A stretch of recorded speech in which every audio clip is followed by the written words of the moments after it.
Habang nililinis ko ang CR na to, biglang pumasok sa isip ko na napaka-unfair pala ng grammar, no? Kasi may mga bagay na hindi pantay-pantay na nabigyan ng angkop na katawagan.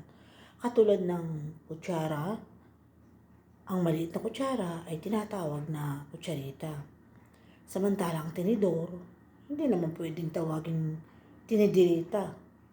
Yung maliit na mangkok, tinatawag na mangkukito. Paano naman yung kaldero? Pwede bang tawagin kalderito? Yung maliit na panyolito. Paano naman yung bimpo? Pwede bang tawagin bimpolito? Yung maliit na upuan, tinatawag na bangkito. Paano naman yung higaan?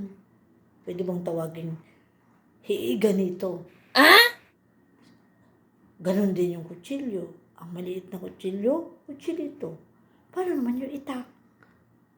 Pwede bang tawagin itakito? Kayo guys, sa tingin nyo, anong tatawag sa maliit na inodoro? Kasi di ko rin alam.